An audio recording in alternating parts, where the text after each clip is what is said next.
Hello and welcome to the class. आज हम discuss करेंगे सेल बायोलॉजी की क्वेश्चंस के बारे में। तो क्वेश्चन नंबर 1 से स्टार्ट करेंगे। The simplest way to distinguish a prokaryotic from a eukaryotic cells to check for. तो इसका मतलब है कि डिफरेंसेस पूछा है कि prokaryotic cells and eukaryotic cell के बीच में डिफरेंसेस क्या होता है। प्रोकैरियोटिक को हम पिक के लिखेंगे, हैं, आमिर खान वाला पिक के नहीं, ठीक है। प्रोकैरियोट, यूकैरियोट, ठीक है ना, वैसे शॉर्ट फॉर्म में भी लिख सकते हो। तो बेसिक डिफरेंसेस जो होता है प्रोकैरियोटिक में, आपको ऐसा कोई डेफिनाइट न्यूक्लियस दिखने को नहीं मिलेगा। प्रो का मतलब है कि प्रिमिटिव एंड कैरियन का मतलब है कि न्यूक्लियस। यहाँ पर जेनेटिक मैटेरियल तो होता है, डीएनए होता है, डबल स्ट्रैंडेड सर्कुलर डीएनए होता है, लेकिन यूकैरियोटिक के अंदर आपकी उनकी जो जेनेटिक मैटेरियल एक न्यूक्लियर मेम्ब्रेन के अंदर प्रेजेंट होता है। इसको हम न्यूक्लियस कहते हैं, ठीक है ना। तो यहाँ पे कोई डेफिनेट न्यूक्लियस नहीं है। इस particular question what is the difference between prokaryotic and eukaryotic cells के बीच में 2023 में क्वेश्चन आया था। मतलब कि आपको लगेगा कि बहुत सिंपल सी चीज़ें है, लेकिन क्वेश्चन वहीं से बनता है। तो ये प्लाज्मा मेम्ब्रेन दोनों में होता है। ए न्यूक्लियस जो है वो नहीं होता है प्रोकैरियोटिक सेल में। तो जिसमें नहीं है हम उसको प्रोकैरियोट्स कहेंगे, जिसमें है तो उसको हम यूकैरियोट्स कहेंगे। एंड डीएनए दोनों में होता है। हालांकि डीएनए जो यूकैरियोटिक में होगा वो लीनियर रहता है। हमारे केस में क्या होता है ना, लीनियर डबल स्ट्रैंडेड लीनियर होता है, इस तरीके से स्ट्रेट होगा। इनमें सर्कुलर होता है, ठीक है, सर्कुलर होता है, डबल स्ट्रैंडेड सर्कुलर। उसके बाद देखेंगे प्रोटीन मॉलिक्यूल्स तो होते हैं, वहाँ पे भी प्रोटीन सिंथेसिस होता है। तो आंसर क्या हो जाएगा, ऑप्शन नंबर बी।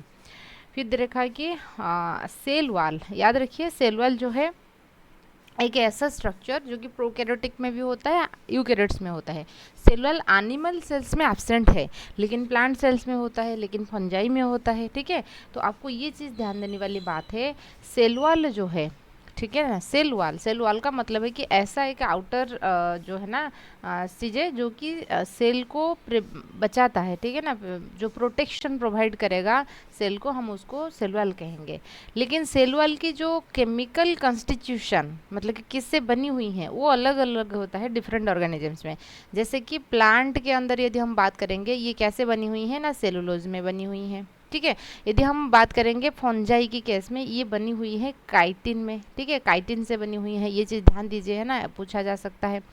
ऐसे यहाँ पे भी नहीं है। तो बायोमोलिकुल्स वाला जो चैप्टर है ना, मतलब कि जो थर्ड सेमेस्टर में बायोकेमिस्ट्री जो रहता है, तो यहाँ पे भी पूछा जाएगा कि काइटिन क्या है, ये एक प्रोटीन है या एक कार्बोहाइड्रेट है, ये पूछा जाएगा, ठीक है। काइटिन कहाँ मिलता है, फंजाई की सेल वॉल में मिलता है। एंड प्रोकैरियोटिक के अंदर जो सेल वॉल होता है that is made up of NAM and NAG, N acetyl muramic acids and N acetyl glucosamine, ठीक है ना, इससे बनी हुई है नाम एंड नाग।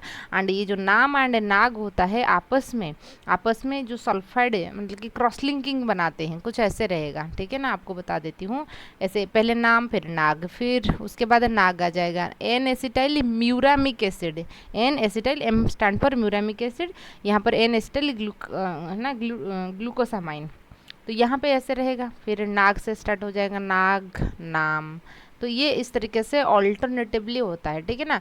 तो यहाँ पे होगा क्या, यहाँ पे क्रॉस लिंकिंग बनता है किन किन के बीच में, इनके नाम के बीच में, ये नाग नाग, ठीक है ना, ये नाम इसके बीच में। फिर हम बात करेंगे यहाँ नाग के बीच में क्रॉस लिंकिंग बनता है, समझ रहे हो ना। अच्छा, ये जो क्रॉस लिंकिंग होता है, पेनिसिलिन एंटीबायोटिक आपने सुने होंगे। पेनिसिलिन अलेक्जेंडर फ्लेमिंग ने डिस्कवर किए थे पेनिसिलिन को, ये चीज़ भी आपने शायद बचपन में सुने होंगे। तो ये क्या करता है, इस क्रॉस लिंकिंग को तोड़ देता है, ठीक है ना, क्रॉस लिंकिंग को ब्रेक करता है, जिस वजह से बैक्टीरियल इन्फेक्शन, क्योंकि प्रोकैरियोट बैक्टीरिया आता है, जिस वजह से हम एंटीबायोटिक से पेनिसिलिन लेते हैं, समझ रहे हो ना। वो क्या करेगा, इस क्रॉस लिंकिंग को ब्रेक करेगा, तो प्रोकैरियोटिक की जो सेल वॉल है वो ब्रेक हो जाएगा, सेल के अंदर वाटर एंट्री होगा, तो सेल ब्रस्ट हो जाएगा, मतलब कि बैक्टीरिया सेल की डेथ हो जाएगा, यूनिसेलुलर है ना। तो इसलिए पेनिसिलिन की वर्क ऐसे ही रहता है, वही सेल वॉल को तोड़ देता है, ठीक है। अच्छा, एक प्रोकैरियोट्स है जिसके नाम है माइकोप्लाज्मा, नाम क्या है, माइकोप्लाज्मा। इनमें सेल वॉल एब्सेंट होता है, याद रखिए मैं जो बोल रही हूँ, है ना, सेल वॉल इनमें एब्सेंट होता है। तो आप ऐसे पूछेगा क्वेश्चन घुमा फिरा के, क्या पेनिसिलिन उसके ऊपर एक्शन दिखा पाएगा, नहीं, क्योंकि उनके अंदर तो सेल वॉल ही नहीं है, पेनिसिलिन कहाँ एक्शन दिखाएगा, समझ रहे हो ना। एंड माइकोप्लाज्मा जो होता है ये सबसे स्मॉलेस्ट सेल होता है ना, पीपीएलओ हम उसको कहते हैं, निमोनोकोकस, प्लूरोकोकस निमोनिया लाइक ऑर्गेनिजम्स होता है, पीपीएलओ सबसे स्मॉलेस्ट सेल होता है, ठीक है। अच्छा, फिर उसके बाद हम देखेंगे, ये क्लियर हो गया आपको, ठीक है। Cell wall of both bacteria and cyanobacteria contains, bacteria and जो सियानोबैक्टीरिया होते हैं उनमें क्या चीज़ें पाया जाता है, उनमें म्यूरामिक एसिड्स, अभी बात किए थे ना, नाम एंड नाग होता है एन एसिटाइल म्यूरामिक एसिड्स, ठीक है ना, एन एसिटाइल रहेगा, एसिटाइल हम ऐसे नाम बोल रहे थे ना, नाम तो बैक्टीरिया में है और सियानो बैक्टीरिया में है, दोनों में। तो ये क्या होता है एक्चुअली, अभी जो है ना प्रोकैरियोट्स को फिर कैरिया यूकैरिया ऐसे करके हमने बात करते हैं, तो इसलिए म्यूरामिक एसिड्स दोनों में होता है। Which of the following is absent in prokaryotes, prokaryotic में क्या कौन सी चीज़ें एब्सेंट है, याद रखिए कोई भी मेम्ब्रेन बाउंड सेल ऑर्गेनल्स इसमें नहीं होता है, एक ही सेल ऑर्गेनल है, that is the ribosome, and ribosome में कोई सेल मेम्ब्रेन नहीं है। तो डीएनए है, आरएनए हो सकता है, प्लाज्मा मेम्ब्रेन तो है, माइटोकॉन्ड्रिया जो है उनमें एब्सेंट है। ये मेम्ब्रेन बाउंड सेल ऑर्गेनल है, और आपको पता है माइटोकॉन्ड्रिया का भी क्या है, डबल मेम्ब्रेन बाउंड है, दो मेम्ब्रेन उसमें होता है, एक आउटर मेम्ब्रेन एंड एक इनर मेम्ब्रेन, इसी प्रकार की दो मेम्ब्रेन होता है। तो कोई भी मेम्ब्रेन बाउंड सेल ऑर्गेनल्स आपको दिखने को नहीं मिलेगा।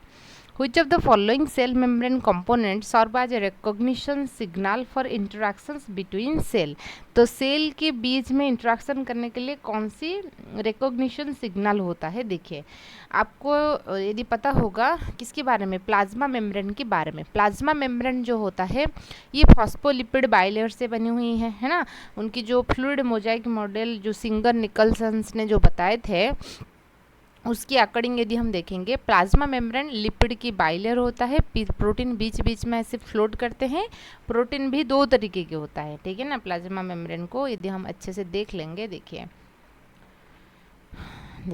अच्छा, यदि आपको मतलब कि जो क्लासेस है थोड़ा स्लो लग रहा है, मतलब कि जो एक्सप्लेनेशन आप 2x स्पीड पे करके देख सकते हो, क्योंकि टाइम आपका 5 को तो एग्ज़ाम है, तो आप ऐसे करके देख सकते हो, नहीं तो जो क्वेश्चन के आंसर या एक्सप्लेनेशन आपको पता है तो आप उसको स्किप कर सकते हो, ठीक है ना। थोड़ा सा मतलब कि 10 सेकेंड करके ऐसे स्किप कर लीजिए तो आपका टाइम बच जाएगा, क्योंकि हमको सबके साथ चलना पड़ेगा। कुछ बच्चे को मान लीजिए ये चीज़ कॉन्सेप्ट पता नहीं है या रिवीजन हो जाएगा, ठीक है। यदि आपको अच्छे से पता है तो आप स्किप कर सकते हो, कोई प्रॉब्लम नहीं है।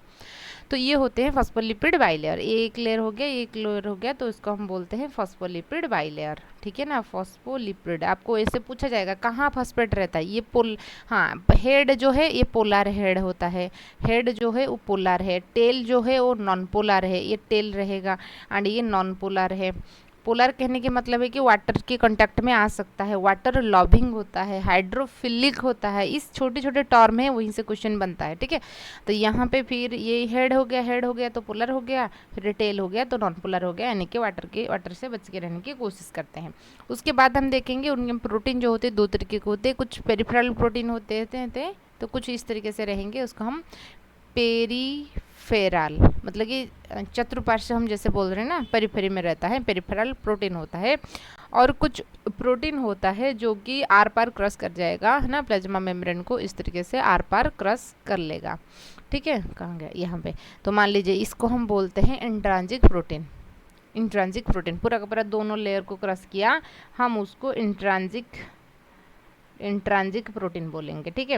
अच्छा, उसके अलावा कुछ कार्बोहाइड्रेट बहुत लेस अमाउंट में लेकिन है, कुछ कार्बोहाइड्रेट ऐसे अटैच रहता है, उसको हम ग्लाइको मतलब कि यदि लिपिड के साथ अटैच रहेगा, जो कार्बोहाइड्रेट यदि लिपिड के साथ यानी कि प्लाज्मा मेम्ब्रेन के लिपिड के साथ अटैच्ड है, हम उसको ग्लाइकोलिपिड कहेंगे।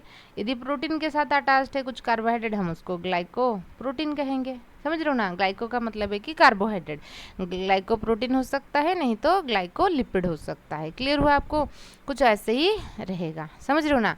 अच्छा, ग्लाइकोप्रोटीन एंड ग्लाइकोलिपिड ये सिर्फ आपको साइटोप्लाज्मिक साइट्स में दिखने को नहीं मिलेगा, ये चीज़ भी ध्यान दीजिए, पूछा जाता है। जो ग्लाइकोप्रोटीन मतलब कि जो कार्बोहाइड्रेट पार्ट हो गया, ये आपको साइटोप्लाज्मिक साइट्स में दिखने को नहीं मिलेगा। एक्स्ट्रा सेलुलर फ्लूइड जो रहता है, मतलब कि मान लीजिए एक सेल हो गया, ये उनके साइटोप्लाज्म्स हो गया, इस साइट्स में दिखने को नहीं मिलेगा। आउटर साइड्स में देखने को मिलेगा। ए सेल है और अनदर सेल्स है तो एक्स्ट्रा सेलुलर फ्लूइड वहीं पे होता है, तो इस साइड्स में देखने को मिलेगा। एंड उनकी अमाउंट बहुत लेस होता है, सिर्फ 2 से 5 मतलब कि परसेंटेज रहता है। हालांकि प्रोटीन एंड लिपिड की क्वांटिटी वैरी करता है सेल टू सेल। एंड उसके बाद हम बात करेंगे, ये रिकॉग्निशंस में हेल्प करेगा, एक रिसेप्टर जैसे काम करेगा, वो रिकॉग्निशंस में हेल्प करेगा। क्लियर हुआ स्ट्रक्चर? आई होप आपको क्लियर होगा। Which of the following cell membrane components serve as recognition signal in interactions between cells? Recognition protein, lipids और ग्लाइकोप्रोटीन, समझ में आए ना? यानी कि कार्बोहाइड्रेट जब प्रोटीन के साथ अटैच्ड है तो ग्लाइकोप्रोटीन कहेंगे, कार्बोहाइड्रेट जब लिपिड के साथ अटैच्ड है तो ग्लाइकोलिपिड कहेंगे। तो वही क्या करता है, रिकॉग्निशन सिग्नल के हिसाब से काम करता है। ठीक है, क्लियर हुआ? तो बोथ ये दोनों होंगे। ठीक है, ऑप्शन नंबर बी के साथ चलेंगे। अच्छा, मेजोजोम्स वेयर टेकन आज, तो आप बताइए मेजोजोम्स याद हो रहा है? मेजोजोम्स हम कहाँ देखे थे? मेजोजोम्स जो है ये बैक्टीरिया के अंदर आपको दिखने को मिलेगा। बैक्टीरिया की सेल्स जो होता है, मतलब कि जो प्रोकैरियोटिक सेल्स होता है उनमें तो कोई मेम्ब्रेन नहीं है, तो उनकी केस में क्या होता है ना, इस तरीके से उनका जो प्लाज्मा मेम्ब्रेन है वो बीच बीच में इस तरीके से फोल्डेड हुआ है। कहाँ पे फोल्डेड इस तरीके से रहेगा, कहाँ पर इस तरीके से घुमा हुआ नजर आएगा, है ना, लैमेली बना लेता है। तो इसको हम क्या बोलते हैं, मेजोजोम्स बोलते हैं, क्योंकि उनमें क्या है ना, कोई भी मेम्ब्रेन बाउंड सेल ऑर्गेनेल्स नहीं है, एक ही मेम्ब्रेन है, that is the plasma membrane. इस प्लाज्मा मेम्ब्रेन जो फोल्ड हुआ है हम उसको मेजोजोम्स कहते हैं। ठीक है ना, मेजोजोम्स कहते हैं। ये जो मेजोजोम्स होता है that is the very important sites. इसमें क्या होगा, रेस्पिरेशंस होगा, मतलब कि एंजाइम्स बहुत सारे रहते हैं। यहाँ पे डीएनए रेप्लिकेशंस भी वहीं पे होता है, समझ रहे हो ना, बहुत सारे एंजाइमेटिक एक्टिविटी वहीं पे होता है। तो इसलिए यदि आप जैसे देखोगे ना, हमारे जो माइटोकॉन्ड्रिया होता है, mitochondria double membrane bound cell organelles आपको पता है। ठीक है ना, माइटोकॉन्ड्रिया के अंदर देखोगे इस तरीके से फोल्डिंग है, जिसको हम क्रिस्टे कहते हैं। ठीक है ना, तो प्रोकैरियोटिक के अंदर है, अंदर में हालांकि माइटोकॉन्ड्रिया नहीं है तो एटीपी कहाँ बनेगा, तो ये वाला चीज़ें होता है। ठीक है, तो वही दे रखा है कि मेजोजोम्स वेयर टेकन आज, मेजोजोम्स को हम कौन सी चीज़ें जो है ना वेयर टेकन आज, गोल्गी बॉडी जैसे समझ लेंगे, प्लास्टिड या माइटोकॉन्ड्रिया जैसे समझ लेंगे। क्यों? क्योंकि ऐसे फोल्डेड हुआ है, माइटोकॉन्ड्रिया के अंदर जैसे एटीपी बन रहा था वहाँ पे वही चीज़ हो रहा है, तो इसलिए हम उसको माइटोकॉन्ड्रिया जैसे समझ लेंगे। प्लाज्मा मेम्ब्रेन इज, जो प्लाज्मा मेम्ब्रेन होता है क्या है, सिलेक्टिवली परमेबल होता है। कौन सी चीज़ों को अंदर एंट्री करवानी है, कि कौन सी चीज़ों को एग्जिट करनी है, ऐसा नहीं कि जो भी चाहेगा एंट्री हो जाएगा, जो भी चाहेगा एग्जिट हो जाएगा, ऐसा नहीं होता है। वो सिलेक्टिवली परमेबल होता है, सिलेक्ट करने के बाद कर लेता है। ठीक है ना, सेमी परमेबल बोलोगे तो कुछ चीज़ों को मतलब कि अलाउ करेगा, कुछ चीज़ों को नहीं करेगा, जैसे वाटर मतलब कि सॉल्यूट वाले चीज़ों को अलाउ करेगा, है ना, और दूसरी चीज़ों को ऐसा नहीं है। वो सिलेक्टिव होता है, जो चीज़ ज़रूरी है उसको अंदर लेता है, जो चीज़ नहीं है उसको निकाल देता है, तो ये सिलेक्टिव होता है, याद रखिए। इम्परमेबल तो नहीं है, परमेबल, फ्रीली परमेबल सेलुअल होता है, सेलुअल सब कुछ को परमिट कर लेता है। लेकिन सेमी एंड सिलेक्टिव में बच्चे कंफ्यूज होंगे। आप याद रखिए, सेमी का मतलब है कि जो सिर्फ और सिर्फ मतलब कि सॉल्वेंट को अलाउ करेगा, सॉल्यूट को नहीं करेगा, हम उसको सेमी कहते हैं। मान लीजिए कि सॉल्यूशन है, सॉल्यूशन में क्या क्या है, सॉल्यूशंस में सॉल्वेंट है, मतलब कि वाटर है, जैसे हम मान सकते हैं वाटर एक यूनिवर्सल सॉल्वेंट है। हालांकि अल्कोहल वगैरह भी सॉल्वेंट होते हैं, लेकिन यूनिवर्सल सॉल्वेंट हम वाटर को मानते हैं। उसके अलावा कुछ सॉल्यूट रहेंगे, मतलब कि मान लीजिए शुगर है, सॉल्ट है, उसको हम सॉल्यूट कहते हैं। तो ऐसा सेमी परमेबल का मतलब है कि सिर्फ वो अलाउ होगा, सॉल्वेंट मतलब वाटर अलाउ होगा, ये अलाउ नहीं होंगे। ये ऐसा तो नहीं होता है, सिलेक्टिवली होता है। Which of the following is not a characteristics of the fluid mosaic model for biological membrane? आपकी प्लाज्मा मेम्ब्रेन के मॉडल के ऊपर भी आपकी सिलेबस पर है, तो उसको भी ध्यान दीजिए। फ्लूइड मोजाइक के मॉडल जो थे, ठीक है ना, which of the following is not है, अच्छा नॉट पूछा है, ये चीज़ भी ध्यान दीजिए। फ्लूइडिटी, यस, प्लाज्मा मेम्ब्रेन जो होता है फॉस्फोलिपिड बाइलेट से बनी हुई है, ये डायनामिक नेचर होता है, मतलब कि चेंज होता है, जो लिपिड भी है रहते हैं वो अपनी लेयर में भी चेंज होते हैं, एक दूसरे के लेयर में भी चेंजेस होते हैं। फ्लूइडिटी तो रहता है, ऐसा नहीं कि घर की दीवार जैसे स्ट्रांग है, ऐसा नहीं। कंपोनेंट्स सिमेट्रिकली डिस्ट्रीब्यूटेड, ये बातें बिल्कुल गलत है। कोई भी कंपोनेंट वहीं पे सिमेट्रिकली डिस्ट्रीब्यूटेड नहीं है।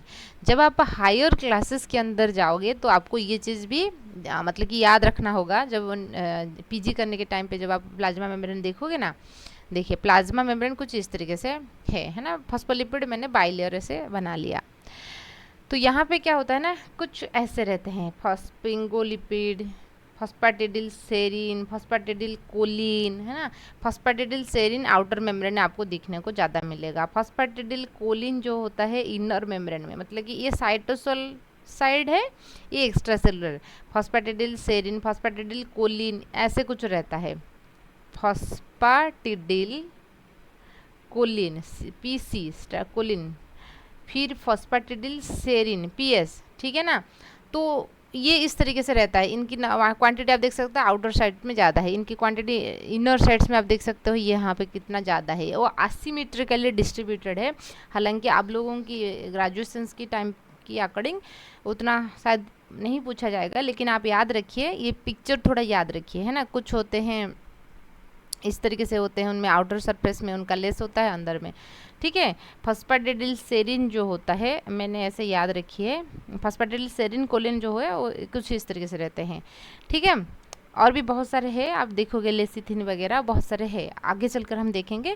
लेकिन याद रखिए सारे चीज़ें सिमेट्रिकली डिस्ट्रीब्यूटेड नहीं है। आप ऐसे नहीं बोल सकते हो कि आउटर साइड्स में जितना है इनर साइड्स में उतना ही रहेगा, ऐसा नहीं है, ठीक है ना। इस तरीके से नहीं है, इस तरीके से असिमेट्रिकली है। ये पिक्चर दिमाग में सेट कर लीजिए। अच्छा, फिर हम देखेंगे, हाँ, तो ये तो सिमेट्रिकली नहीं है। Membrane components that can move about, yes, membrane के जो कंपोनेंट्स है वो मूव होते हैं। तो जैसे कि ये चीज़ भी मैंने बात की थी कि फ्लिप फ्लॉप मैकेनिज्म्स होता है। फ्लिप फ्लॉप कहने की मतलब होता है कि जैसे मान लीजिए, मैं आपको बता देती हूँ, ये है फॉस्फोलिपिड, है ना, फॉस्फोलिपिड बाइलेयर होता है, ये चीज़ भी हम बात करते हैं। तो उसको एक ब्लीचिंग एक्सपेरिमेंट के दौरान उसको प्रूव किया गया था। इसका मतलब है कि मान लीजिए उन्होंने पहले क्या किए, उन्होंने कुछ ब्लीचिंग एजेंट यहाँ पे डाल दिया। मान लीजिए इस तीनों को उन्होंने ब्लैक कलर में कर लिया। कुछ टाइम के बाद, मतलब कि तो है ना, मान लीजिए 5 से 6 घंटे के बाद उन्होंने ऑब्जर्व किया, अब ये ब्लैक कलर जो है यहीं पे दिखने को मिल रहा है। उन्होंने तो इस पर्टिकुलर एरिया में ब्लीचिंग किए थे, कलरलेस कर लेते थे, तो उनको इस एरिया में दिखने को मिला, ठीक है। अच्छा, फिर ये क्या होता है, फ्लिप फ्लॉप मैकेनिज्म, मतलब कि ये वाला जो है इधर भी आ सकता है, समझ रहे हो ना। तो उसको उन्होंने ब्लैक किए थे, तो अच्छा, तो यहाँ पर तो कुछ ब्लैक रहेंगे, तो यहाँ पर भी कुछ आ जाएंगे, ठीक है। तो ये आपस में एक लेयर के अंदर भी इधर उधर होते हैं, घूमते हैं, एक लेयर से दूसरे लेयर, दूसरे लेयर से इस लेयर, मतलब कि 2 लेयर को भी कर लेते हैं, ठीक है ना। उसको हम फ्लिप फ्लॉप मैकेनिज्म्स कहते हैं, फ्लिप फ्लॉप, ठीक है। Flip flop, FLOP, flip flop. आप ऐसे याद रख सकते हो, आई लिखा है तो इन, जब आउटर लिफलेट, ये आउटर हो गया, ठीक है ना, आउटर लिफलेट से चीज़ें इनर लिफलेट को आ रही हैं तो हम उसको फ्लिप बोलेंगे। यहाँ पे आई लिखा है तो इन याद रखिए, इन फ्लिप। फ्लॉप में ओ है तो आउट याद रख सकते हो, फ्लॉप। जब इनर लिफलेट से चीज़ें आउटर की तरफ जा रही हैं, आउटर इनर आप समझ रहे हो, तो मतलब है कि ये सेल है ना, ये सेल है, ये साइटोप्लाज्म है ना, साइटोप्लाज्म है, ये बाहर वाला हिस्सा है, एक्स्ट्रा सेलुलर फ्लूइड है। तो इसको हम आउटर लेयर मानेंगे, 2 लेयर है, या आउटर लेयर मानेंगे, इसको हम इनर लिफलेट मानेंगे, समझ रहे हो ना। जब आउटर लिफलेट से इनर की तरफ आ रही हैं तो आप उसको फ्लिप समझ लोगे। जब इनर से आउटर की तरफ जा रहा है उसको हम फ्लॉप समझ लेंगे, फ्लिप फ्लॉप। और भी आप ऐसा याद रख सकते हो, फ्लॉप, जो मूवी जो है फ्लॉप होता है, उस हीरो को, उस मूवी की हीरो को दूसरे फिल्म, मतलब फिल्म मिलना थोड़ा सा मुश्किल होता है, तो इसलिए उसको जो सिनेमा इंडस्ट्री होता है वहाँ से निकाला जाता है। तो इसलिए तो जो फ्लॉप होगा वो आउट हो जाएगा। तो आप ऐसे समझ सकते हो, जो मतलब कि इनर लिफलेट से जो बाहर जाना है तो फ्लॉप होगा, समझ रहे हो ना, फ्लॉप होगा। तो ऐसे भी याद रख सकते हो, नहीं तो ऐसे भी याद रख सकते हो, ठीक है। तो देखिए, तो अब हम देखेंगे, ये हो गया चीज़ें। So membranes components can move, है ना, मूव होता है। Structure of leaflet, structure reflect functions, obviously उनकी स्ट्रक्चर जो है फंक्शंस को बताता है। The Singer's model of plasma membrane differ from the Robertson's model in the, जो रॉबर्टसोनियन मॉडल्स था, ठीक है। रॉबर्टसोनियन मॉडल्स जो था, उन्होंने क्या बताए थे, यूनिट मेम्ब्रेन मॉडल या रॉबर्टसोनियन मॉडल उन्होंने बताए थे कि प्रोटीन की लेयर है, फिर लिपिड है, फिर प्रोटीन है, और उन्होंने उसको कुछ 75 मतलब कि 35 15 15 35 करके कुछ उन्होंने ऐसे बताए थे। ये 15 है, दोनों तरफ 15 15 प्रोटीन है और 35 एंगस्ट्रॉम्स की लेंथ की लिपिड होता है। उन्होंने कुछ ऐसे बताए थे। अरेंजमेंट ऑफ द प्रोटीन, मतलब मैं आपको बता दूं, जो रॉबर्टसन मॉडल था, आपको मॉडल से भी क्वेश्चन आ सकते हैं, आपकी सिलेबस पर है ना, तो इसलिए जो सिलेबस पर है उसके ऊपर हम ज़्यादा स्ट्रेस देंगे। ठीक है, देखिए रॉबर्टसोनियन मॉडल, तो रॉबर्टसन उस मॉडल को दिए थे और उन्होंने कुछ इस तरीके से मतलब कि लेंथ है ना, जो विड्थ था उसको उन्होंने इसके बारे में बताए थे। देखिए क्या है रॉबर्टसोनियन मॉडल, उसको हम यूनिट मेम्ब्रेन मॉडल भी कहते हैं। उनके कहना था कि इस तरीके से प्रोटीन की एक लेयर रहेगा, मतलब कि ऊपर एक प्रोटीन की लेयर, नीचे एक प्रोटीन की लेयर, एंड बीच में इस तरीके से लिपिड की लेयर होता है। तो कुछ 35, ये 15 15 था, मतलब कि उन्होंने बताया प्रोटीन की जो थिकनेस है 15 है, नीचे 15 है, समझ रहे हो ना, और ये हो गया 30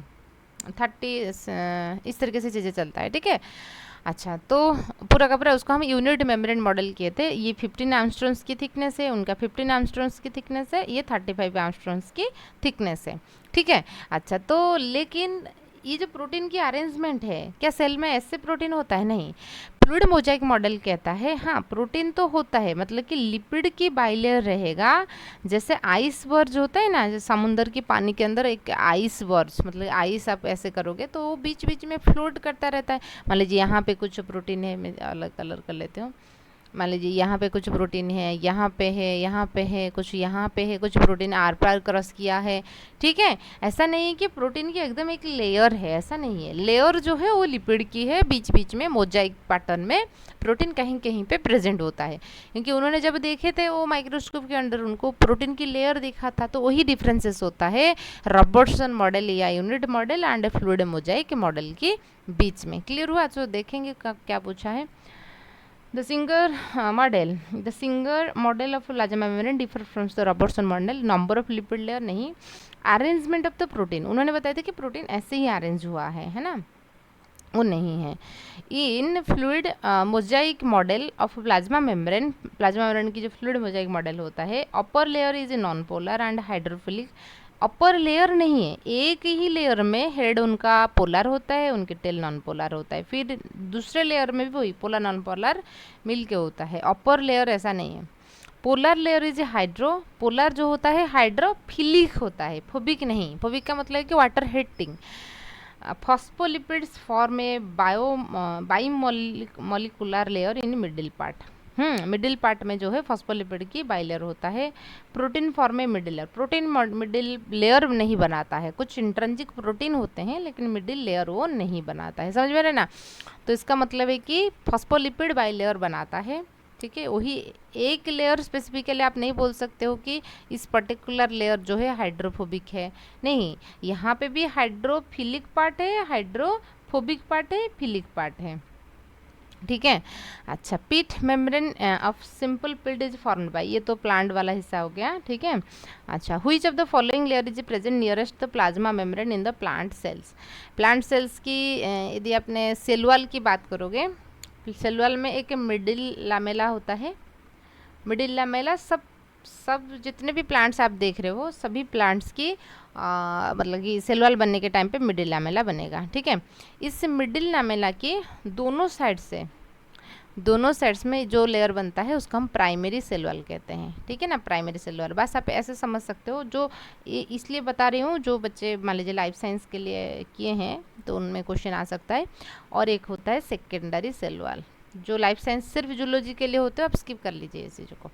सेकेंडरी सेल वॉल, ठीक है ना, ये ग्रीन कलर में जो रहेगा वो सेकेंडरी सेल वॉल होता है। सेकेंडरी सेल वॉल होना सारे प्लांट की कैरेक्टरिस्टिक्स नहीं है ना, कुछ में होता है। तो होगा क्या, तो आप जैसे समझ सकते हैं, जैसे घर की दीवार बना जाता है, ईंट है ना, ईंट के प्लास्टरिंग होना, घर की दीवार आप पहले समझ लीजिए वो मिडिल लैमेला होता है।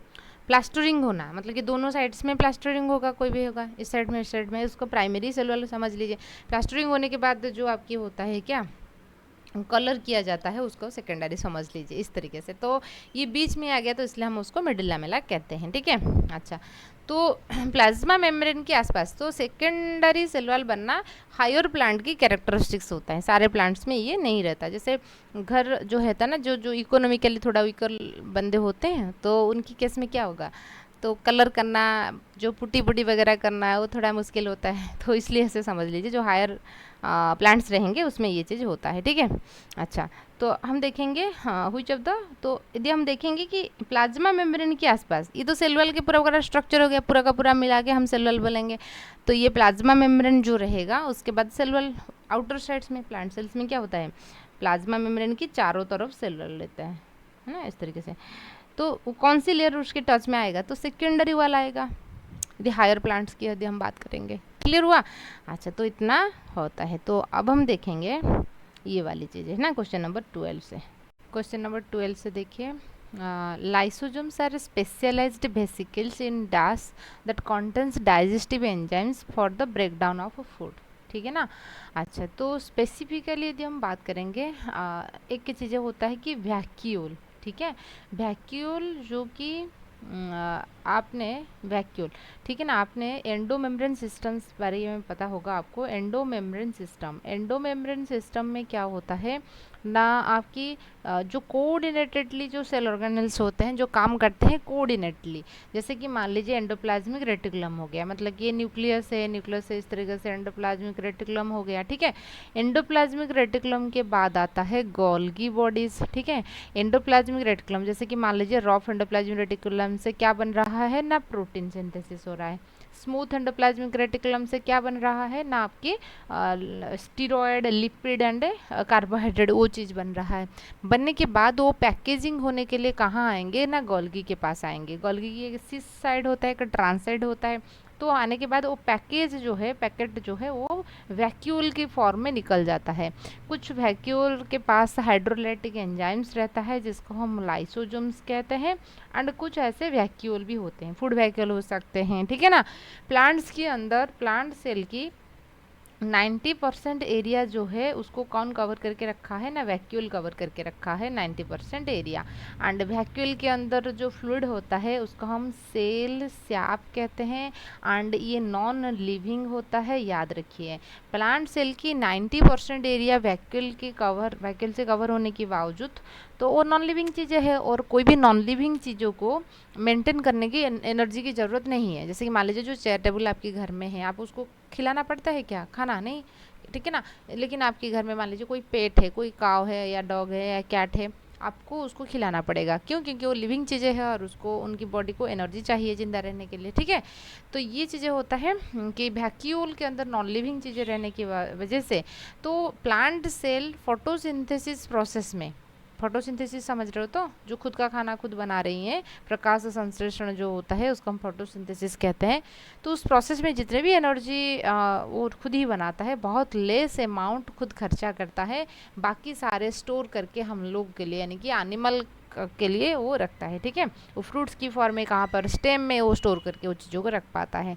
तो और उनकी 90% एरिया वैक्यूल से कवर होने की वजह से उनकी जो न्यूक्लियस है एक साइड्स में प्रेजेंट होता है, बीचों बीच प्रेजेंट नहीं है। एनिमल सेल में न्यूक्लियस सेंटर में प्रेजेंट होता है, लेकिन प्लांट सेल्स में न्यूक्लियस आपकी एक साइड्स में देखने को मिलेगा, समझ रहे हो ना। अच्छा, उसके बाद हम देखेंगे जो वैक्यूल है ये हायर ऑर्गेनिजम्स में इतना प्रोमिनेंटली आपको दिखने को नहीं मिलेगा, लेकिन लोअर ऑर्गेनिज्म जैसे कि अमीबा है ना, अमीबा की यूनिसेलुलर ऑर्गेनिज्म, ये चीज़ें आपने पढ़े होंगे।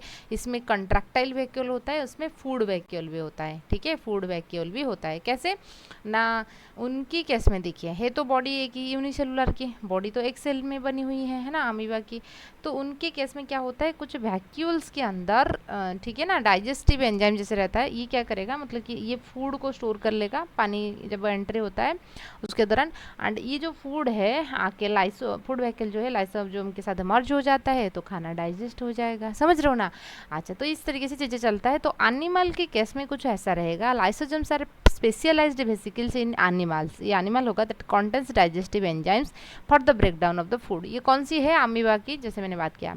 ए related organelles known as a vacuole which is found in dash, ये प्लांट्स में होता है, प्लांट्स के अंदर हम उसको बड़ा सा वैक्यूल कहेंगे।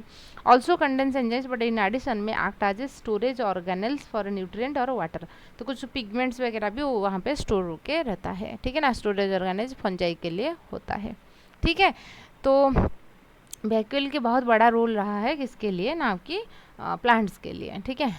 In which method of transport in plasma membrane does not required carrier molecule, ठीक है ना। अच्छा, यदि हम मेम्ब्रेन ट्रांसपोर्ट की बात करेंगे, मेम्ब्रेन ट्रांसपोर्ट की यदि हम बात करेंगे, दो तरीके के ट्रांसपोर्ट होता है मेम्ब्रेन में। एक होता है एक्टिव ट्रांसपोर्ट, दूसरा होता है पासिव ट्रांसपोर्ट, ठीक है, पासिव ट्रांसपोर्ट। मेम्ब्रेन ट्रांसपोर्ट समझ रहे हो तो ये प्लाज्मा मेम्ब्रेन है, प्लाज्मा मेम्ब्रेन से कोई चीज़ अंदर आएगा और प्लाज्मा मेम्ब्रेन से कोई चीज़ बाहर जाएगा, इसके लिए मतलब कि उस चीज़ों को हम ट्रांसपोर्ट बोलते हैं। वो कैसे आता है? यदि वो ट्रांसपोर्ट होने में एनर्जी की इस्तेमाल होता है, एनर्जी बोलेंगे तो एटीपी की खर्चा होता है, तो हम उसको एक्टिव कहेंगे। यदि एटीपी की खर्चा नहीं हो रहा है, नो एटीपी इन्वेस्टमेंट, तो हम उसको पासिव कहेंगे। पासिव, जनरली जो पासिव ट्रांसपोर्ट होता है वो दो तरीके में हो सकता है। एक तो सिंपल डिफ्यूजन होता है, सिंपल डिफ्यूजन होता है मतलब कि मान लीजिए किसी का कंसंट्रेशन यहाँ पे ज़्यादा है तो ये अपने आप आर पार क्रॉस हो जाएगा, या इस साइड्स में किसी का कंसंट्रेशन ज़्यादा है, इस साइड्स को अपने आप चला जाएगा अपनी कंसंट्रेशंस के अकॉर्डिंग, जहाँ हायर से लोअर आना वो तो प्रॉपर्टी है ना। अच्छा, इसके अलावा कुछ होता है फैसिलिटेट डिफ्यूजन। है तो डिफ्यूजन मतलब कि है तो उसमें कोई एनर्जी इस्तेमाल नहीं होगा, लेकिन हम उसको फैसिलिटेट क्यों कहते हैं? क्योंकि देखिए प्लाज्मा मेम्ब्रेन कैसे बनी हुई है, कैसे बनी हुई है? फॉस्फोलिपिड बाइलेयर, यानी कि लिपिड की लेयर होता है, समझ रहे हो ना। अच्छा, जो चीज़ें वाटर सल्युबल है, मतलब कि लिपिड में जो चीज़ें सल्युबल नहीं हो पाएगा, क्या वो चीज़ों को क्रॉस कर पाएगा? ठीक है ना। पानी और जो तेल है ये तो नहीं घोल सकते हैं, मिक्स तो नहीं होंगे। जो चीज़ें वाटर सल्युबल है, जो लिपिड सल्युबल चीज़ें होते हैं और वो उनकी कंसंट्रेशन हाई है तो अपने आप आ जाएगा, कोई दिक्कत नहीं है। लेकिन जो चीज़ें लिपिड में इनसल्युबल है या तो आप बोल सकते हो वाटर सल्युबल चीज़ें होते हैं, वो कैसे आएंगे? वो तो हायर से लोअर तो आ जाएंगे, लेकिन बैरियर क्या है? लिपिड है। तो इसलिए उसको लाने के लिए क्या है ना, मेम्ब्रेन के अंदर कुछ प्रोटीन्स होते हैं। जो इंट्रिंसिक प्रोटीन हम बात कर रहे थे वही इंट्रिंसिक प्रोटीन है, वही मेम्ब्रेन में पाए जाते हैं। क्लियर हुआ? अच्छा, इस इंट्रिंसिक प्रोटीन क्या करेंगे, क्योंकि ये इंट्रिंसिक प्रोटीन की जो बीच वाला एरिया हो गया वहाँ पे तो कोई लिपिड नहीं है, तो आराम से क्या होगा, जो आपकी जो है ना जो वाटर सल्युबल चीज़ें या लिपिड इनसल्युबल चीज़ें हैं वो आराम में मतलब कि एकदम आसानी से वो आ जाएंगे।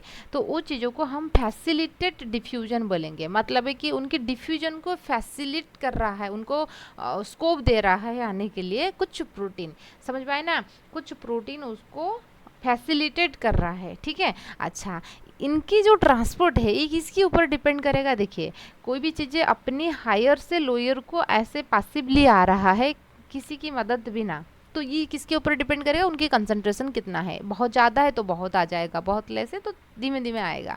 लेकिन इस कंडीशंस में कोई भी चीज़ों की कंसंट्रेशन ज़्यादा है उससे कोई मतलब नहीं है, उसको लाने के लिए कितना मतलब कि एरिया है, समझ रहे हो ना। उसको और अच्छे से समझ लेंगे क्योंकि यहाँ से क्वेश्चन बनता है और आप कंफ्यूज भी हो जाओगे। ये जो फैसिलिटेट डिफ्यूजन आप देख रहे हो, मान लीजिए मैं आपको एक एग्जांपल के साथ समझाती हूँ ताकि आपको क्लियर होगा। फैसिलिटेट का मतलब है कि कोई प्रोटीन की प्रेजेंस की वजह से वो फैसिलिटेट हो रहा है आने के लिए, ठीक है। मान लीजिए एक बड़ा सा हील है, ठीक है ना, इस तरीके से हील है, यहाँ पे मान लीजिए 1 2 3 4 5 लोग हैं, ठीक है। ऐसे वो मतलब कि एकदम बहुत हाइट वाला है, ऐसे वो आ जाएंगे तो ऐसे मान लीजिए रोल ओवर होके आ जाएंगे तो डेथ होने की चांसेस है। तो इसलिए ये क्या करेंगे, कुछ लोग ऐसे दो लिफ्ट जैसे चीज़ें मतलब कि इसके अंदर ऐसे के रस्सी से उसको पकड़ लेंगे, ठीक है ना। तो ग्रेजुअली ये ऐसे ऐसे आ जाएंगे, ठीक है। मान लीजिए यहाँ पे 2 है इस तरीके से, है ना, उसको पकड़ के लाने के लिए 2 है। तो यहाँ पे 5 लोग हैं, क्या एट ए टाइम 5 के 5 आ जाएंगे? नहीं, पहले एक आएगा, है ना, मतलब कि एट अ टाइम 2 आ जाएंगे, क्योंकि 2 इस तरीके से सुविधाएं हैं, ठीक है ना, ऐसे है। जैसे लिफ्ट में जाने के टाइम पे मान लीजिए आप एक मार्केट कॉम्प्लेक्स में गए हैं, है ना, तो विशाल है, कोई भी है, मतलब ऐसे गए हैं, है ना, एक्सप्लेनेड है या डीएन रेगालिया है, तो यहाँ पे क्या होगा, बहुत लोग खड़े हैं लिफ्ट में जाने के लिए, लेकिन लिफ्ट की एक क्या है, उनकी कैपेसिटी है ना, 5-7 लोग हो रह जाएंगे। मान लीजिए 25 लोग खड़े हैं, तो उनकी जितना कैपेसिटी है उतने लोग जा पाएंगे और बाकी रह जाएंगे, ठीक है ना। ये ऐसा कभी भी डिपेंड नहीं करेगा कि 25 लोग हैं तो 25 आराम से चले जाएंगे, नहीं। तो यहाँ पे 2 कैरियर है तो 2 आ जाएंगे, वो आने के बाद फिर अगली 2 जाएंगे, समझ रहे हो ना, फिर उसके बाद 1 जाएगा। तो ये इसके कम्प्लीटली डिपेंड कर रहा है कि कितने कैरियर प्रोटीन है, ठीक है ना, कितने कैरियर प्रोटीन है। लेकिन सिंपल डिफ्यूजन में क्या हो रहा था, उसको लाने के लिए किसी की ज़रूरत नहीं है, तो इसलिए जितना कंसंट्रेशन ज़्यादा रहेगा उसके अकॉर्डिंग वो उतना स्पीड में आ जाएंगे। क्लियर हुआ।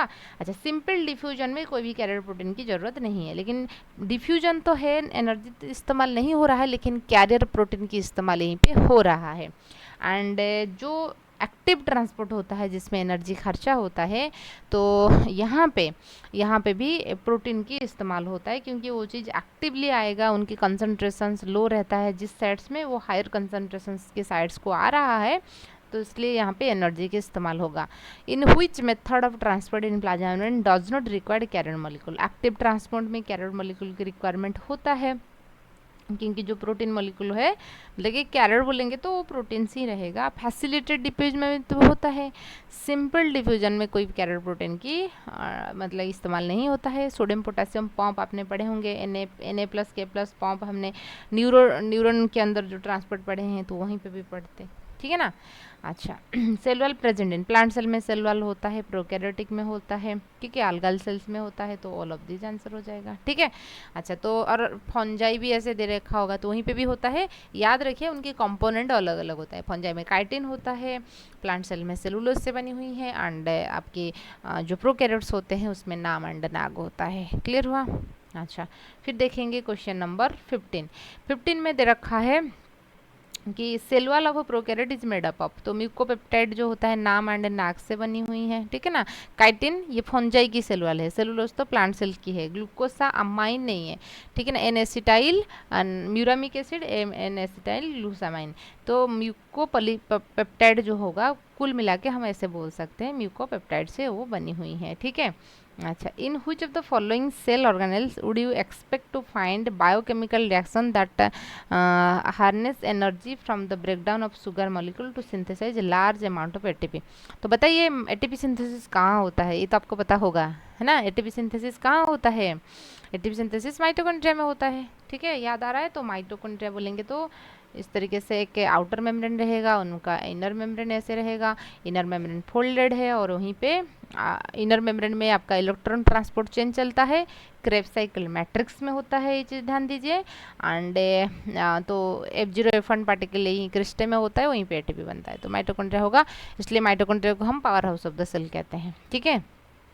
अच्छा, फिर हम देखेंगे cell wall is made up of, cell wall जो होता है सेलुलोज और सेवरल लेयर ऑफ माइक्रोफाइब्रिल्स जो होता है सेलुलोज की, उससे बनी हुई है।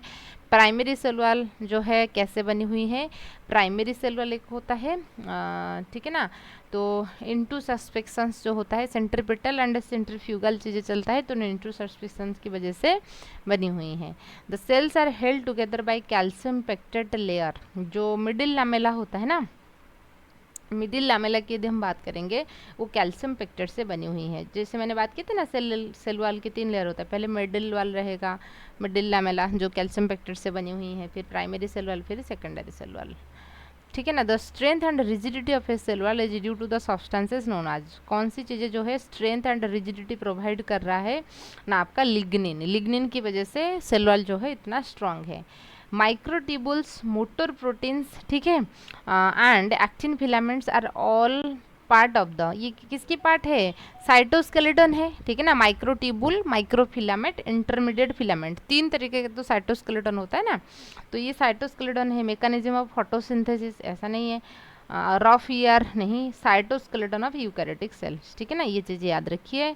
माइक्रोट्यूबुल, साइटोस्केलेटन आपकी सिलेबस पर है, याद रखिए। साइटोस्केलेटन 3 तरीके के हैं और उनकी जो चीज़ें हैं, मतलब कि उनकी जो नाम है उनकी डायमीटर के अकॉर्डिंग है, ठीक है। एक होता है माइक्रोट्यूबुल, एक होता है माइक्रोफिलामेंट और एक इंटरमीडिएट फिलामेंट, ठीक है। अच्छा, जो माइक्रोट्यूबुल्स होता है, माइक्रोट्यूबुल्स, फिर माइक्रोफिलामेंट, ठीक है, और एक होता है इंटरमीडिएट, इंटरमीडिएट बीचों बीच, समझ रहे हो ना, इंटरमीडिएट फिलामेंट। तो माइक्रोट्यूबुल जो होता है उनकी सबसे डायमीटर ज़्यादा होता है, मतलब कि ठीक रहेगा। माइक्रोफिलामेंट की सबसे छोटा रहता है, इंटरमीडिएट की बीचों बीच रहता है, ठीक है ना। इंटरमीडिएट फिलामेंट ये 13 मतलब कि ऐसे रहता है, क्योंकि इस तरीके से ठीक है ना, 13 ऐसे रहेगा प्रोटोफिलामेंट्स, फिर इस तरीके से बन जाएंगे। मान लीजिए कि पेपर है, आप उसको फोल्ड कर लोगे, मतलब कि वही चीज़ को हम ऐसे फोल्ड कर लेंगे, समझ रहे हो, तो ऐसे इसको फोल्ड कर लेंगे तो आपको ऐसे नज़र आएगा। क्लियर हुआ? अच्छा, ये माइक्रोट्यूबुल हो गया, इस तरीके से माइक्रोफिलामेंट होता है, फिर इंटरमीडिएट फिलामेंट की बीचों बीच रहता है। हाँ, फिर उसके बाद बात करेंगे question number 22। The most important function of endoplasmic reticulum, सबसे इंपॉर्टेंट फंक्शंस क्या होता है एंडोप्लाज्मिक रेटिकुलम का? वो उनकी दो होता है, एक रफ एंडोप्लाज्मिक रेटिकुलम, एक स्मूथ होता है। रफ में आपका प्रोटीन सिंथेसिस होगा, स्मूथ में स्टीरॉयड या लिपिड सिंथेसिस होता है। प्रोटीन सिंथेसिस हो सकता है, नॉरिशिंग द न्यूक्लियस नहीं, secretion of material, Golgi body जो होता है सिक्रेशन ऑफ मटेरियल करता है, तो give shape to the cell. Shape normally cytoskeleton की काम होता है, तो प्रोटीन सिंथेसिस के साथ हम चल सकते हैं, ठीक है। तो उसके बाद देखेंगे the 3 morphological form of Golgi complexes are, जो गोल्गी कॉम्प्लेक्स आप देख रहे हो उनकी मॉर्फोलॉजिकल फॉर्म्स क्या होता है, देखिए। गोल्गी कॉम्प्लेक्स में आपको ऐसे रहेगा, है ना, एक रहेगा इस तरीके से सिस्टर्न है, तो उसमें फिर हम ट्यूबुल्स पार्ट देखेंगे, फिर उसके बाद वैक्यूल पार्ट देखेंगे। 3 मॉर्फोलॉजिकल फॉर्म, सिस्टर्न है, ट्यूबुल वेसिकल्स, सिस्टर्न है, ट्यूबुल वेसिकल्स, ठीक है। अच्छा, सिस्टर्न ट्यूबुल्स वेसिकल्स, ये वाला पार्ट रहेगा। लामेली जो एंडोप्लाज्मिक रेटिकुलम्स की अंदर वाला लुमेन होता है, ये चीज़ हम देखते थे, ठीक है ना। Eukaryotic cells are more efficient than prokaryotic because their internal compartmentalisation. Yes, prokaryotic cells के अंदर आपको कोई भी ऐसे न्यूक्लियस वगैरह, मतलब कि मेम्ब्रेन बाउंड सेल ऑर्गेनेल्स आपको देखने को नहीं मिलेगा, ठीक है। लेकिन यूकैरियोटिक में ऐसे कुछ न्यूक्लियस करके चीज़ें हैं, माइटोकॉन्ड्रिया, गोल्गी, इंटरनल कंपार्टमेंटलाइजेशन है। Eukaryotic cells are more efficient than prokaryotes because their internal compartmentalizations number 1 में दे रखा है कि makes each compartment nutritionally independent of all others, allow for specialization through the subdivision of the particular task। हाँ, compartmentalisation ऐसे इसलिए हुआ है कि सब लोगों की फंक्शन अलग अलग है, क्योंकि हम देख रहे हैं एनर्जी जो है, न्यूट्रिशंस या एनर्जी बनना सिर्फ माइटोकॉन्ड्रिया में होता है। माइटोकॉन्ड्रिया में एटीपी बनेगा, वो दूसरे सेलुलर ऑर्गेनेल को प्रोवाइड करेगा। एंडोप्लाज्मिक रेटिकुलम हमने देखा कि प्रोटीन सिंथेसिस कर रहा है, गोल्गी बॉडी हमने देखा कि वो पैकेजिंग में हेल्प कर रहा है, सिक्रेशंस कर लिए। तो सब कंपार्टमेंट की जो है ना पर्टिकुलर टास्क होता है, काम होता है, ठीक है। परमिट्स तो on regulated flow of material around the cell, ठीक है, ऐसा तो नहीं है। Eliminate the need of communication with external, ऐसा भी नहीं है। तो ये पर्टिकुलर जो कंपार्टमेंटलाइजेशन हुआ है पर्टिकुलर फंक्शंस के लिए है, ठीक है। Golgi body is associated with, Golgi body जो है वो किससे एसोसिएटेड है? Packaging and storage of material, ठीक है। अच्छा, तो ये भी करता है, पैकेज करने में हेल्प करता है, स्टोरेज करने के लिए। सेल प्लेट फॉर्मेशंस, यस, जो जब भी प्लांट सेल्स की सेल वॉल बनता है वो गोल्गी बॉडी से बनता है, ये चीज़ भी ध्यान दीजिए। Secretion of different substances, obviously कोई भी चीज़ों को पैकेज करके बाहर भेजना है या सेल की दूसरे पार्ट्स को भेजना है तो वही गोल्गी बॉडीज ही वो चीज़ करता है। तो all of the above answer, सारे गोल्गी बॉडीज़ की फंक्शन से याद रखिए, ये बहुत इंपॉर्टेंट है, ठीक है। Which of the following is a part of endomembrane system, ठीक है ना। एंडोमेम्ब्रेन सिस्टम्स में कौन आ जाएगा? एंडोप्लाज्मिक रेटिकुलम, गोल्गी, लाइसोजोम्स, उसके बाद वैक्यूल, ये 4 सेल ऑर्गेनेल्स जो होते हैं एंडोमेम्ब्रेन सिस्टम्स की पार्ट है। ये भी एक बार क्वेश्चन आया था, ठीक है, थोड़ा क्वेश्चन मिस्टेक था लेकिन क्वेश्चन आया था। पेरोक्सिजम्स ये तो नहीं है, क्लोरोप्लास्ट नहीं है, गोल्गी कॉम्प्लेक्स जो है एंडोमेम्ब्रेन के है, माइटोकॉन्ड्रिया भी नहीं है। इतना ये जो है ना 4 सेल ऑर्गेनेल से एक एंडोमेम्ब्रेन सिस्टम इसलिए बोल रहे हैं क्योंकि वो कोऑर्डिनेटेडली काम करते हैं, ठीक है ना, अपनी जो काम है एक दूसरे से डिपेंड रहते हैं। डिपेंड कैसे है कि मान लीजिए ये है एंडोप्लाज्मिक रेटिकुलम, ठीक है ना, एंडोप्लाज्मिक रेटिकुलम है, न्यूक्लियस रहा, ठीक है, एंडोप्लाज्मिक रेटिकुलम। एंडोप्लाज्मिक रेटिकुलम दो तरीके हमने देखा, रफ एंडोप्लाज्मिक रेटिकुलम फिर स्मूथ एंडोप्लाज्मिक रेटिकुलम, ठीक है ना। रफ एंडोप्लाज्मिक रेटिकुलम से क्या बनेगा, प्रोटीन बनेगा क्योंकि राइबोसोम वहीं पे प्रेजेंट है। स्मूथ एंडोप्लाज्मिक रेटिकुलम में नॉर्मली जो स्टीरॉयड एंड फैट वाला चीज़ें है वहीं पे बनता है। बनने के बाद that will go for packaging. Packaging होने के लिए कहाँ जाएगा ना, गोल्गी के लिए, ठीक है। अच्छा, फिर गोल्गी जो वैक्यूल बनाएगा, वैक्यूल हो सकता है कि लाइसोजम्स हो जाएगा इसमें, जहाँ पर हाइड्रोलाइटिक एंजाइम्स जो है पैकेज है तो उसको हम लाइसोजम्स कहेंगे। नहीं तो क्या हो सकता है ना, कुछ वैक्यूल बनता है, जैसे लोअर ऑर्गेनिजम्स में फूड वैक्यूल होता है, कॉन्ट्रैक्टाइल वैक्यूल होता है आपके अमोबे के अंदर। एंड यदि प्लांट सेल्स की बात करेंगे, एकदम बड़ा सा वैक्यूल प्लांट सेल की जो 90% एरिया को जो कवर करता है वो है प्लांट सेल्स की वैक्यूल। क्लियर हुआ। तो जैसे मैंने बिस्किट पैकेट जो फैक्ट्री है उसके एग्जांपल बताई थी, बिस्कुट बनेगा कहाँ, यहाँ पर, फिर पैकेज होगा, उसके बाद वो ठीक है ना, जो डीलर है उसके पास जाएगा, उसके बाद कंज्यूमर, ठीक है।